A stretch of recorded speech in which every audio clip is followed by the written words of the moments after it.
Hello. Hello guys, this is Manish Tawar again. So let's start our next chapter, polynomial, right?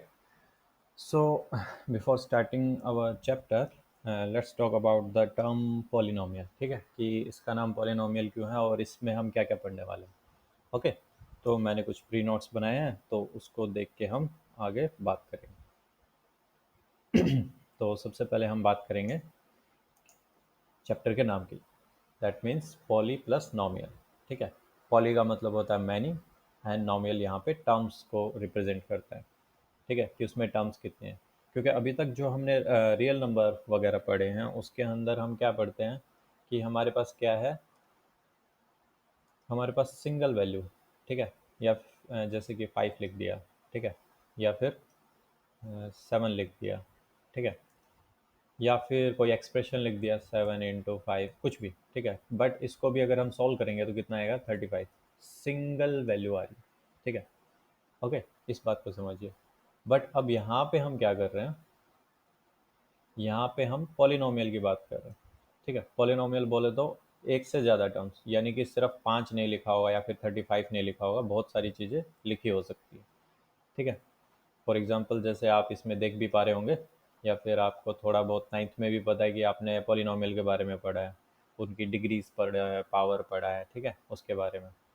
तो जैसे सिर्फ x लिखा है या फिर एक्स स्क्वेयर लिखा है, एक्स स्क्वेयर प्लस 3, या फिर एक्स प्लस 3 लिखा है, या फिर x square plus 3 x plus 4, इस तरह से कुछ लिखा है. ठीक है, तो इस चीज़ को आप समझिए कि यहाँ पे पॉलिनोमियल क्या हो गया कि एक से ज़्यादा टर्म है.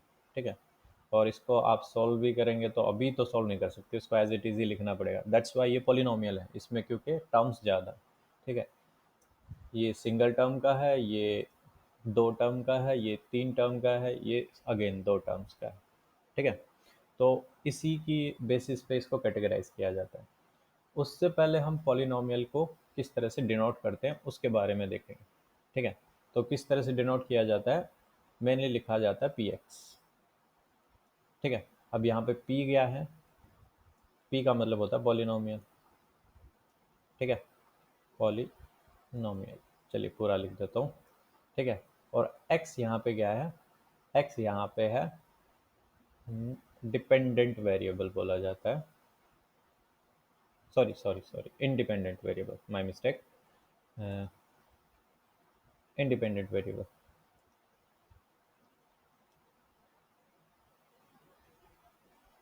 ठीक है, यानी कि जो पॉलिनोमियल होगा उसके अंदर कौन सा वेरिएबल होगा, एक्स. ठीक है, तो इसको इंडिपेंडेंट वेरिएबल बोला जाता है.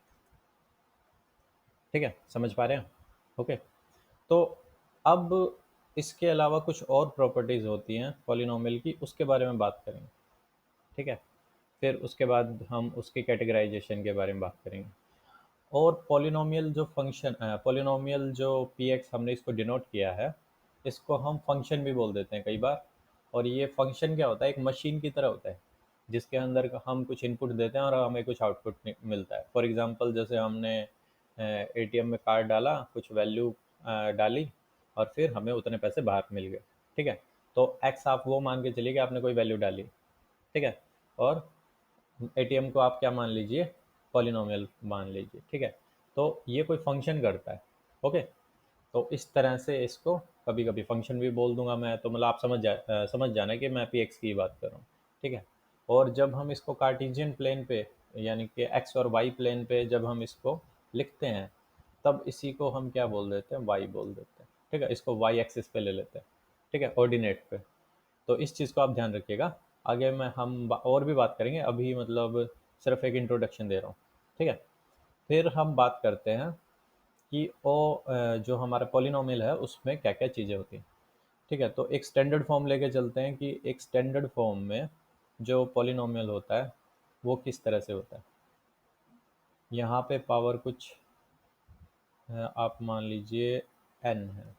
ठीक है, तो अगले में 2 है तो n-1, सॉरी एक्स की पावर. ठीक है, तो ये कुछ स्टैंडर्ड फॉर्म होती है किसकी, रुकिए आप इसको उल्टा ले सकते हैं. ठीक है, कई जगह पे ये उल्टा लिखा होता है तो वैसे ही लिख देता है। तो सबसे पहले कुछ ए लिखा है, A0, ठीक है, फिर A1 लिखा है, फिर A2 x की पावर 2 एंड सो ऑन एक n एंड x की पावर n। तो ये भी क्या होगा, एक पॉलिनोमियल है x वेरिएबल का। ठीक है, अब यहाँ पे पावर के बारे में आपने पढ़ा है, ठीक है, कि यहाँ पे पावर कितनी है, 0, यहाँ पे 1, यहाँ पे 2, 3, इस तरह से सो ऑन n तक है। ठीक है, और डिग्री के बारे में आपने पढ़ा होगा कि डिग्री क्या होती है, what is the degree, highest power of polynomial. ठीक है, तो यहाँ पे हाईएस्ट पावर कितनी होगी, n रहेगी। ठीक है, तो ये n डिग्री का क्या है, एक पॉलिनोमियल, समझ रहे हैं। ठीक है, अब टाइप्स ऑफ पॉलिनोमियल होते हैं या फिर कैटेगरीज ऑफ पॉलिनोमियल होती हैं, तो उसके बेसिस पे हम पॉलिनोमियल के बारे में पढ़ेंगे। ठीक है, तो उसमें सबसे पहले क्या आता है हमारे पास आता है कांस्टेंट पॉलिनोमियल। ठीक है, अब देखिए जैसे नाम ही दिया गया है, तो इसमें क्या होगा, सिर्फ एक कांस्टेंट टर्म होगी। ठीक है, अब आपको एक चीज़ और पता होनी चाहिए। अब जैसे यहाँ पे A0, A1, A2, AN ये सब वैसे तो कांस्टेंट है, बट A0 को हम क्या लिखते हैं, कांस्टेंट लिखेंगे, और बाकी जो A1 से AN है उनको हम क्या लिखते हैं, कॉफिशिएंट।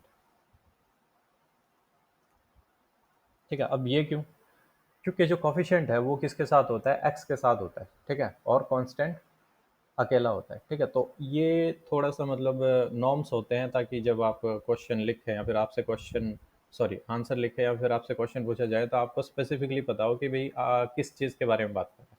ठीक है, ये वैसे तो इंटरचेंजली यूज़ होते रहते हैं कि भाई कई बार कॉफिशिएंट को कांस्टेंट बोल देते हैं, कांस्टेंट को कॉफिशिएंट बोल देते हैं। तो इस चीज़ से आप थोड़ा सा मतलब परेशान नहीं होइएगा, पर हाँ असली जो कन्वेंशन है वो यही है कि जो अकेला टर्म होता है वो कांस्टेंट होता है, और जो मतलब वेरिएबल्स के साथ होता है वो कोफिशिएंट कहलाता है। ठीक है, अब इसी के बेसिस पे हम कैटेगराइज करते हैं टर्म्स के बेसिस पे। ठीक है, तो टर्म्स में क्या हो गया, सबसे पहला तो कांस्टेंट हो गया। तो कांस्टेंट का मतलब क्या हुआ, यहाँ पे मैं इसका एग्जांपल लिख देता हूँ। तो कांस्टेंट पॉलिनोमियल का मतलब हुआ कि वहाँ पे कुछ सी लिखा हो, और सी क्या है, एनी रियल नंबर। ठीक है, कोई रियल नंबर है वो। ओके, तो रियल नंबर कुछ भी हो सकता है, 1, 2, 3, 4, या फिर अंडर रूट 2 भी हो सकता है। तो इस चीज़ को आप मान के चलिए। तो अगर सिर्फ इतना सा एक्सप्रेशन लिखा है तो वो क्या हो जाएगा, अपना कांस्टेंट पॉलिनोमियल कहलाएगा।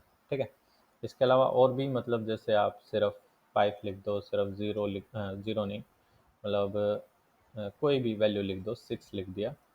ठीक है, या फिर 0.25 लिख दिया। ठीक है, तो उस तरह से जो भी अगर सिंगल एक्सप्रेशन है या फिर सिंगल टर्म है, तो उसको हम क्या बोलेंगे, कांस्टेंट पॉलिनोमियल बोल देंगे।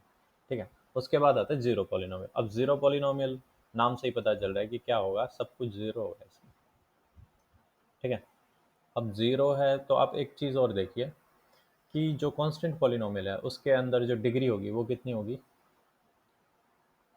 ऑफ कोर्स पावर देख के आप बता सकते हैं, तो पावर कितनी होगी वहाँ पे, ज़ीरो होगी। ठीक है, क्योंकि ये मान लीजिए कि सिर्फ ये इतना ही था। ठीक है, इसको ग्रीन कर लेता हूँ, सिर्फ इतना ही था। ठीक है, बाकी का नहीं है, यानी कि ये A0 क्या हो जाएगा, कोई टर्म हो जाएगी। ठीक है, कांस्टेंट टर्म। तो इस पे पावर कहाँ कितनी है, यहाँ पे पावर ज़ीरो है, और एक ही टर्म है, और हाईएस्ट पावर भी क्या रहेगी, ज़ीरो। दैट्स वाई डिग्री भी कितनी हो जाएगी, ज़ीरो। इसलिए मैंने इसको थोड़ा सा सामने ही लिख दिया था। अब उसके बाद आता है ज़ीरो। ठीक है, तो जब ज़ीरो पॉलिनोमियल की बात करते हैं तो उसमें सिर्फ एक ज़ीरो लिखा होता है और कुछ नहीं लिखा होता है, इसको मान के चलिए आप। ठीक है, कांस्टेंट भी ज़ीरो होगा और जो पावर होगी वो भी ज़ीरो हो जाएगी। ठीक है, वहाँ पे कुछ नहीं होगा। तो यहाँ पे क्या होगा, ज़ीरो कब होगी, ज़ीरो पॉलिनोमियल की डिग्री कितनी होगी, आप बता सकते हैं।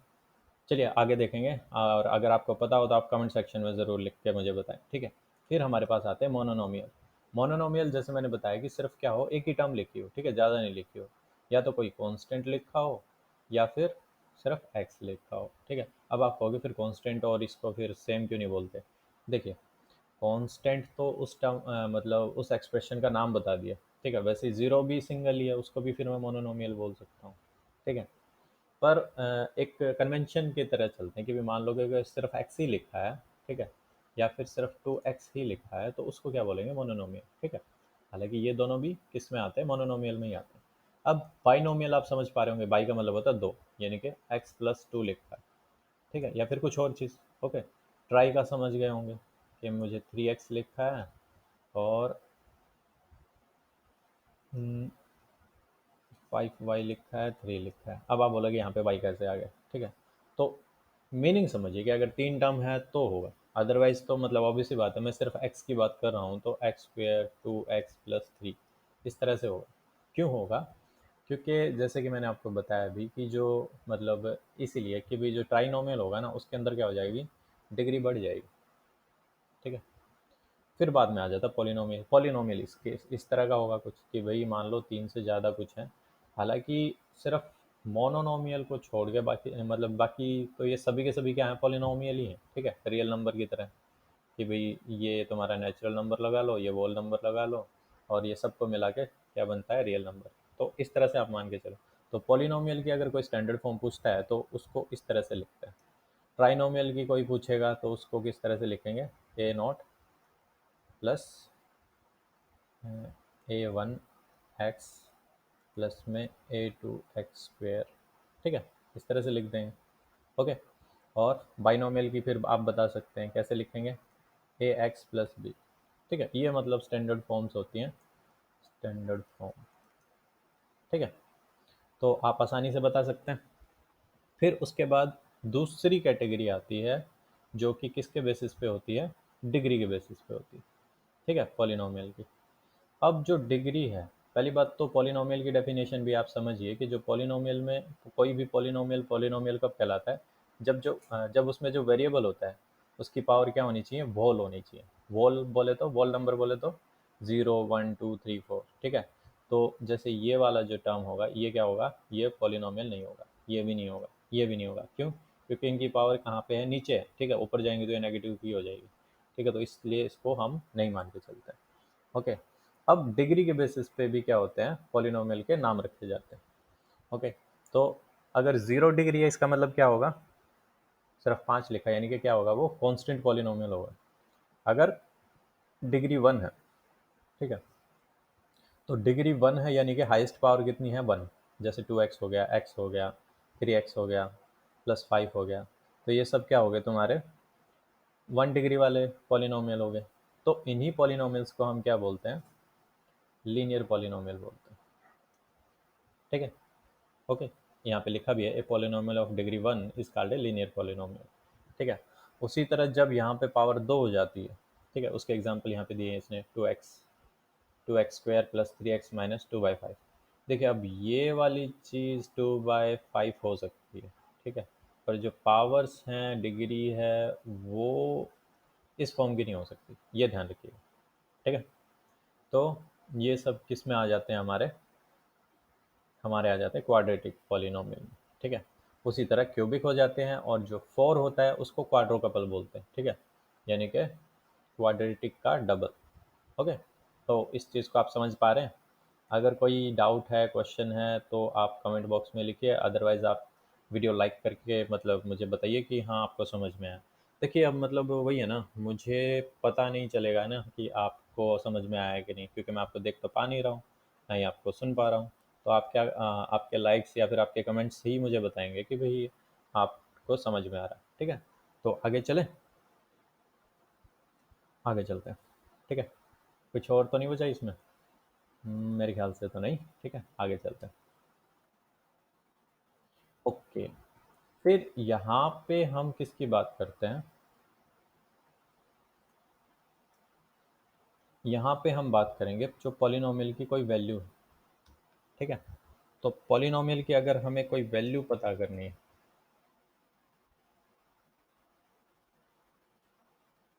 ठीक है, यहाँ पे यहीं पे बात कर लेते हैं, value of polynomial at for any value of x, ठीक है, कि भी हमें पॉलिनोमियल की कोई वैल्यू निकालनी है at any particular value of x, ठीक है। तो मान लो कि मेरा पॉलिनोमियल क्या है, 3x+5 ही लगा लो, ठीक है। और मुझे ये पता करना है कि भाई अगर मेरा x कितना हो, 2 हो, तो px की वैल्यू क्या होगी। इसका मतलब क्या हुआ कि p2 की वैल्यू क्या होगी, ठीक है।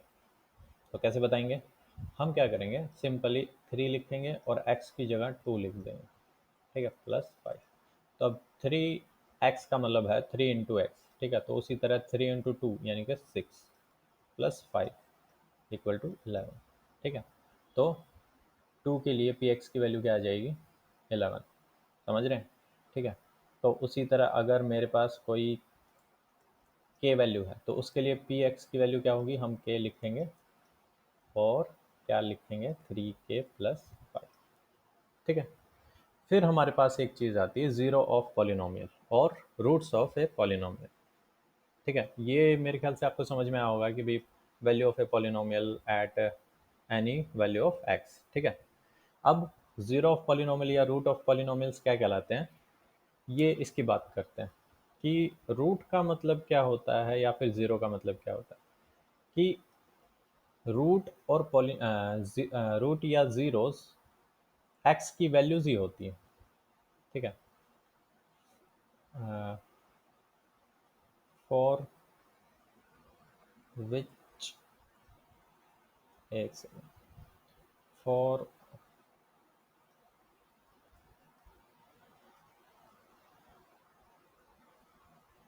वैल्यू ऑफ एक्स, जो ये अगर पूछा जाए कि ज़ीरो ऑफ पॉलिनोमियल क्या कहते हैं या फिर रूट ऑफ पॉलिनोमियल किसे बोलते हैं, तो value of x for which P x become what, zero, ठीक है। तो ज़ीरो हो जाए, फॉर एग्जांपल जैसे पी एक्स में मैं क्या रखूँ कि मेरी वैल्यू क्या हो जाए, ज़ीरो हो जाए, ठीक है। तो मान लो मैंने कुछ के रख दिया, यानी कि 3k+5, अगर मैं इसको इस तरह से करता हूँ तो मेरे पास क्या आ जाएगा, ज़ीरो आ जाएगा, ठीक है। यानी इसकी वैल्यू अगर सॉल्व करने पे ज़ीरो आ जाए, ठीक है। तो के क्या हो जाएगा, इसका पी एक्स का पी एक्स का क्या बन जाएगा, वो रूट बन जाएगा, ठीक है, समझ रहे हैं, या फिर ज़ीरो बन जाएगा, ज़ीरो ऑफ पी एक्स, ठीक है। देयर फॉर के will be zero of what, P x, ठीक है। पर के तो ऐसे ही थोड़ी लिख सकते हैं, कोई वैल्यू तो लिखनी पड़ेगी, ठीक है। तो उसके लिए हम क्या करते हैं, इसको सॉल्व करते हैं। कैसे सॉल्व करते हैं, सिंपल, वही जो सिंपल मैथमेटिक्स है कि 5 को उधर ले जाएंगे और के को नीचे 3 को नीचे ले जाएंगे। तो के की वैल्यू क्या आ जाएगी, -5/3। तो इस वैल्यू के लिए जो हमारा पी एक्स होगा वो क्या हो जाएगा, ज़ीरो बन जाएगा, ठीक है। यानी कि अगर इस वैल्यू को -5/3 को मैं के की जगह पे रखता हूँ या फिर एक्स की जगह पे रखता हूँ तो क्या बनेगा, ये पूरा ज़ीरो बन जाएगा, ठीक है, समझ गए। अब जो ज़ीरो होते हैं या रूट होते हैं उसका सिग्निफिकेंस क्या होता है, वो अगले चैप्टर में या फिर मतलब अगले पेजेस पे लिखा गया है, ठीक है। वो उसके बारे में बात करते हैं, आप एक बार इसको ठीक से देख लीजिए और अगर स्क्रीनशॉट लेना चाहें तो स्क्रीनशॉट ले लीजिए या फिर पढ़ना चाहें तो पढ़ लीजिए, ठीक है, पॉज करके। ओके, नेक्स्ट चलें। तो यहाँ पे देखिए,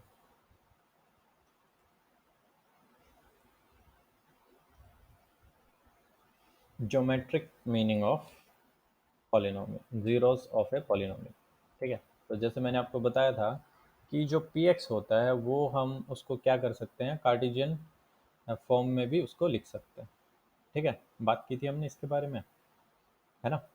तो वो चीज़ आप मान के चलिए कि हम इसको इस तरह से भी लिख सकते हैं, किस पे, पी एक्स बाय वाई पे प्लेन पे लिख सकते हैं। कैसे, ये एक्स, ये वाई एक्सिस, ये एक्स एक्सिस, और वाई को मैंने आपको जैसे बताया था कि इसको मैं पी एक्स कर सकता हूँ, ठीक है। तो जैसे हमने बात की थी उसी की हम एक और नंबर ले लेते हैं कि मान लो कि हमारा जो पी एक्स है वो कितना है, वो है 2x, ठीक है। ओके, तो for value of 1 P x कितना हो जाएगा, आप बताएंगे। सही बता रहे हैं, ठीक है, 2 हो जाएगा। और x की वैल्यू के लिए अगर x की वैल्यू 2 होगी तो y कितना हो जाएगा, 4। और x की वैल्यू अगर 3 होगी तो y कितना हो जाएगा 6। ठीक है, तो इस तरह से चलिए कि मान लीजिए 1 2 3 हुआ। ठीक है, तो हम इसको मानते हैं 1 2 3 4 5 6। ठीक है, तो एक के लिए वो कितना है 2, तो एक यहाँ से उठाएंगे और 2 वाई पी एक्स की वैल्यू यहाँ पे। ठीक है, फिर उसी तरह 2 और कितना हो जाएगा 4 और 3 उसी तरह हो जाएगा 6। ठीक है, और इस लाइन को जब हम मिला देंगे, रेड से मिला देता हूँ, इसको मैंने मिला दिया। ठीक है, तो यहाँ पे हमारी क्या चीज़ आ जाती है, यहाँ पे हमारा एक लाइन आ जाती है। ठीक है, तो इस चीज़ को ध्यान रखिए कि जो लीनियर इक्वेशन होती है, लीनियर इक्वेशन मैंने बताया था कि जो लीनियर पॉलिनोमियल होता है उसका जब ग्राफ बनाते हैं तो वो कैसा बनता है, एक स्ट्रेट लाइन बनता है। ठीक है, ओके, तो यही सिग्निफिकेंस होता है इनका डिग्रीज का, कि अगर डिग्री 1 होगी तो लीनियर इक्वेशन बनेगी, मतलब लीनियर एक लाइन बनेगी। अगर डिग्री कितनी है, 2 है, ठीक है, तो पैराबोला टाइप बनता है कुछ। ठीक है, ओके, और अगर 3 है तो कुछ और बनेगा। ठीक है, कोई भी चीज़ है, पर मेन चीज़ क्या है वो अब हम आगे देखेंगे, वो ज़ीरो से हम पता कर सकते हैं। तो ये चीज़ समझ में आई होगी आपको। ठीक है, आगे देखते हैं कि what is the meaning of zero polynomial, zeros of a polynomial. तो यहाँ पे देखें हमारे पास क्या है, अभी हमारे पास कार्टेशियन ज्योमेट्री स्टार्ट हो जाती है यहाँ पे। ठीक है, तो यहाँ पे जैसे हमने एक इक्वेशन ली, यहाँ पे इन्होंने क्या ली, 2x+3 लिया। ठीक है, तो उसके अकॉर्डिंग उन्होंने क्या कर दिया, एक लाइन ड्रॉ कर ली जो कि इस तरह से ड्रॉ होती है। ठीक है, आपने ये 9th में किया है तो प्लीज़ थोड़ा सा रिमाइंड कीजिए। और अब आप क्या देख रहे हैं कि x क्या कर रहा है, जब x की वैल्यू 0 है तो y की वैल्यू 3 है। ठीक है, और जब x की वैल्यू कितनी है, -1.5 है। ठीक है, ओके, तो उसके लिए y की वैल्यू 0, और इसके अलावा और कोई पॉइंट नहीं होगा कि भाई ये जो लाइन है y को टच करे, राइट, क्योंकि स्ट्रेट लाइन है तो उसके अलावा तो x को अभी ये टच ही नहीं करेगी। ठीक है, तो यही इसका सिग्निफिकेंस है। तो जो रूट्स हैं, जो ज़ीरोज़ हैं, वो क्या बताते हैं कि भाई एक्स एक्सिस पे वो जो कर्व है या फिर जो फंक्शन है वो कितनी बार टच करेगा। क्योंकि लीनियर इक्वेशन है तो एक ही बार टच करेगा, इसका मतलब एक ही रूट होगा। ठीक है, क्वाड्रेटिक इक्वेशन है उसका मतलब क्या हुआ, इसके पास कितने रूट होंगे, 2। ठीक है, अभी आगे देखते हैं, वो भी आगे मिल जाएगा। उससे पहले मैं आपको एक थोड़ी सी जनरल नॉलेज की बात बताता हूँ। ठीक है, आपके काम आएगी काफ़ी ये चीज़ कि ज्योमेट्री, एक तो होती है इक्विलिब्रियम ज्योमेट्री। ठीक है, जो हम सर्कल पढ़ते हैं, लाइन पढ़ते हैं, और मतलब ट्रायंगल्स वगैरह पढ़ते हैं और क्वाड्रिलेटरल पढ़ते हैं, वो सब क्या होती है, इक्विलिब्रियम ज्योमेट्री होती है। ठीक है, फिर उसके बाद आती है कार्टेशियन ज्योमेट्री। ठीक है, कार्टेशियन ज्योमेट्री जो एक्स वाई एक्सिस पे हम कुछ भी बनाते हैं। ठीक है, ये बना दिया, लाइन बना दी, या फिर कुछ भी। ठीक है, फिर उसके बाद हमारे पास आती है सॉलिड ज्योमेट्री। ठीक है, तो कार्टेशियन ज्योमेट्री के मतलब जो इन्वेंटर थे उनको वो डिस्क्रेट नाम था उनका। ठीक है, ओके, उन्हीं के नाम से, डिस्कास्ट्रा नाम था शायद उनका, तो उन्हीं के नाम से फिर डिस्क्रीट मैथमेटिक्स स्टार्ट हुआ। फिर सॉलिड ज्योमेट्री, सॉलिड ज्योमेट्री में हमारे पास 3 डायमेंशन आ जाती हैं। ठीक है, एक्स वाई के साथ जेड भी आ जाता है। तो उसके फिर मतलब ये अलग एक्सपोनेंट थे, या फिर ये कह सकते हैं साइंटिस्ट थे जिन्होंने ये दी थी। तो लैपलेस हो गया, न्यूटन ने भी दी थी। ठीक है, तो उसके बारे में फिर कभी मतलब बात करेंगे, पहले फ़िलहाल जो अपना सिलेबस में है वो पढ़ लेते हैं, राइट। ठीक है, तो इसके बारे में समझे होंगे आप। ठीक है, कि भाई जो डिग्री है उसी पे डिपेंड करता है। ठीक है, यहाँ पे मैंने एक मतलब ग्राफ बना के की क्वेश्चन ग्राफ बना के रखा था ताकि मैं आपको जो पिछले स्लाइड में हमने काम किया था यहाँ पे कर सकूँ। ठीक है, तो आप समझ पा रहे होंगे कि किस तरह से चीज़ें चल रही हैं। ठीक है, आगे करते हैं कि ज़ीरोज़ ऑफ पॉलिनोमियल। अब ये ध्यान रखिए कि ज़ीरोज़ ऑफ पॉलिनोमियल डिग्री के ऊपर बेस करती हैं। तो ठीक है, तो डिग्री 1 है, इसका मतलब ज़ीरोज़ भी, ज़ीरोज़ कितनी होंगी, 1 होंगी। डिग्री 2 है तो ज़ीरोज़ भी 2 होंगी। डिग्री 3 है तो ज़ीरोज़ भी 3 होंगी। और डिग्री अगर 4 है तो डिग्री भी कितनी होगी, 4 होंगी। ठीक है, अब इसमें कुछ एक्सेप्शन भी हैं, वो हम आगे देखेंगे। ठीक है, एक्सेप्शन का नाम सुन के डरिए नहीं। ठीक है, आगे देखते हैं, वो मतलब इतना बड़ी चीज़ नहीं है। ठीक है, आप उसको टैकल कर पाएंगे। ठीक है, अब जैसे नेक्स्ट पेज पे चलते हैं। अब यहाँ पे देखिए, यहाँ पे जो हमारा पी एक्स है, ठीक है, या फिर वाई है, वो कितना है, एक्स स्क्वायर, यानी कि कौन सी डिग्री का है, सेकेंड डिग्री का। ठीक है, ध्यान से देखिए, तो डिग्री कितनी है, टू है यहाँ पे। ठीक है, फिर उस हिसाब से क्या हुआ कि हमारा -1 और 4 के लिए अगर x की वैल्यू ये रखते हैं तो वो क्या बन जाता है, ज़ीरो बन जाता है, यानी कि y एक्सिस ज़ीरो हो जाता है। ठीक है, और y एक्सिस ज़ीरो होने का मतलब है कि x एक्सिस पे पॉइंट होगा। ठीक है, यही तो मतलब हुआ, y एक्सिस ज़ीरो है तो देखिए यहाँ पे y ज़ीरो है, राइट, यहाँ पे y ज़ीरो है, x की वैल्यू 4 है, -1 है। तो इस ये जो मतलब क्या कहते हैं, कर्व बना है, या फिर आकृति बोलेंगे, कर्व बोलते हैं। ठीक है, तो इस नाम को आप याद रखिए कि कर्व। ठीक है, CURVE। ठीक है, तो ये जो कर्व बना है इसको क्या बोलते हैं, पैराबोला। ठीक है, यहाँ पे लिखा भी है, these curves are called parabola. ठीक है, तो ये डिपेंड करता है कि भाई वैल्यू जो ए है उसकी वैल्यू क्या है। ठीक है, अब देखिए कि ये अपवर्ड बनता है और ओपन बनता है, जैसे कि ये वाला है। ठीक है, और डाउनवर्ड बन सकता है कि whether a is greater than zero और a is less than zero. ठीक है, अगर ए ग्रेटर देन ज़ीरो है, ठीक है, या वन है, टू है, थ्री है, तब तो ऊपर की तरफ बनेगा, अदरवाइज नीचे की तरफ बनेगा।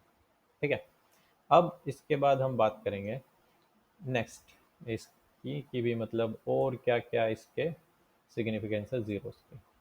ठीक है, तो from observation about the shape of graph the following three cases can happen. तो इसके तीन केसेस बन सकते हैं। ठीक है, हो सकता है कि ये इस तरह से हो यहाँ पे। ठीक है, या फिर इस तरह से भी बन सकता है। ठीक है, उल्टा बन जाए, या फिर इस तरह से भी बन सकता है। ठीक है, या फिर इस तरह से भी बन सकता है, या फिर इस तरह से भी बन सकता है। तो अब आप कहोगे कि मैंने कहा था कि भाई जितने डिग्री होती है उतनी बार वो एक्स को टच करता है फिर कट करता है। तो यहाँ पे तो दो बार कर रहा है, पर यहाँ पे तो एक बार ही कर रहा है। ठीक है, और अभी आप नीचे चलेंगे तो ज़ीरो बार भी करेगा। ठीक है, कैसे, ऐसे। ठीक है, पर ये किस पे डिपेंड करता है, जो हमने बताया ना कोफिशिएंट्स जो हैं उसकी वैल्यूज़ पे डिपेंड करता है। ठीक है, जो हमारे ए बी सी हैं। ठीक है, तो उसके ऊपर डिपेंड करता है कि भाई ये छुएंगे या नहीं छुएंगे। ठीक है, पर यहाँ पे सोचने वाली बात क्या है, या फिर ध्यान रखने की बात क्या है, कि जो रूट्स होंगे या फिर जो ज़ीरोज़ होंगी, they will always be less than equal two degree. ठीक है, अब ये चीज़ तो मतलब सही है ना यहाँ पे, कि या तो डिग्री के जितने होंगे या फिर डिग्री से कम होंगे। ठीक है, ऐसा नहीं डिग्री से ज़्यादा हो जाएंगे। ये नहीं है कि भाई एक्स स्क्वायर है तो तीन बार काट दिया, नहीं, ऐसा नहीं होगा। ठीक है, तो ये चीज़ ध्यान रखेंगे। तो आगे हमारे पास क्या आता है, आगे हमारे पास हम देखते हैं कि एक दूसरी इक्वेशन दी है, y is equal x cube minus four x. तो अब आप खुद सोच के बताइए इसमें क्या होगा। इसमें क्या होगा, x की तीन वैल्यूज़ के लिए y की तीन वैल्यूज़ ज़ीरो होंगी। ठीक है, एक तो ज़ीरो के लिए हो गया। ठीक है, और दूसरा -2 के लिए और एक 2 के लिए। ठीक है, अब आगे इसने इसका कर्व भी दिखाया होगा, ये देखिए। ठीक है, यहाँ पे देखिए कि x की -2, x -1 और 2 के लिए एंड 0 के लिए। ठीक है, तो 0 0 0। ठीक है, एक पॉइंट ये हो गया, मैं निशान लगा देता हूँ। एक पॉइंट ये हो गया, एक पॉइंट ये हो गया, और एक पॉइंट ये हो गया, तीन पॉइंट हो गए। ठीक है, अब इसी चीज़ को आप समझिए कि जो क्वेश्चन होगा वो इस तरह से ही पूछा जाएगा। ठीक है, ये पूछेगा कि भाई बताओ इसमें इसकी डिग्री कितनी, या फिर रूट्स कितने हैं, या फिर डायग्राम देख के बता पूछेंगे कि भाई कितने रूट्स हैं। ठीक है, तो आप बता सकते हैं, सिंपल है ना। ठीक है, चलिए नेक्स्ट पे देखते हैं एक्सरसाइज पे, वहाँ पे आपको पता चलेगा। अच्छा, अब यहाँ पे आप देख के बताइए कि किसकी कितनी डिग्री है। अब यहाँ पे वन है। ठीक है, तो कम से कम कितनी होगी, वन तो है। ठीक है, यहाँ पे कितनी है, टू है। यहाँ पे कितनी डिग्री होगी, 1 2 3, क्योंकि 3 बार कट कर रहा है ना, ठीक है, तो 3। यहाँ पे कितनी बार है, एक बार ही, इसका मतलब ये कौन सी इक्वेशन होगी, लीनियर, ठीक है। ये टच एक बार कर रहा है, पर आपको भी पता है कि ये क्या है, एक पैराबोला है, तो पैराबोला है तो क्वाड्रेटिक होगा, ठीक है। और यहाँ पे 1 2 3 4, ठीक है, तो ये क्वाड्रोकपल, यानी कि डिग्री कितनी हो सकती है, 4, ठीक है, 4 ही होगी, ठीक है। इसके अलावा तो ऐसा कुछ बचा ही नहीं कि इसको काट दे, ओके। और कोई तरीका नहीं है कि भी ये काट दे, ठीक है। ये वाला है, इसको नीचे खींच दें तो 2 बार काट दे। ये वाला है, इसको थोड़ा नीचे खींचेंगे तो 1 2 3 4, 2 3 बार काट देगा ये, ठीक है। ओके, तो इस चीज़ को आप समझिए, ये वाली जो चीज़ है इस तरह से हो जाएगा ये, ठीक है। तो इसकी मिनिमम 1 है, बट मैक्सिमम कितनी हो सकती, मतलब यहाँ पे 1 रूट तो है ही, ठीक है। मैक्सिमम कितना हो सकता है, 3 हो सकती है, ठीक है। इसके साथ ऐसा नहीं, अब इसको मैं बिल्कुल ही ऊपर उठा दूँ, ठीक है, तो हो सकता है टच भी ना करे। तो ये चीज़ हमने बात की थी कि भी जो डिग्री होगी ना, जो रूट्स होंगे या फिर जीरोज होंगे, वो less than equal two degree होगा, ठीक है। तो अगला क्वेश्चन देखते हैं, ठीक है। तो ये एक्सरसाइज है, मैं चाहूँगा कि ये आप खुद करें, ठीक है। और इसके आंसर कमेंट्स में लिखें, फिर उसके बाद हम नेक्स्ट वीडियो में relationship between zeros and coefficients of a polynomial पढ़ेंगे, ठीक है। ठीक है, देखिए यहाँ पे कोफिशिएंट्स लिखा है, ओके। तो मिलते हैं अगले वीडियो में, तब तक के लिए आप सभी अपना ध्यान रखिए, बाय बाय।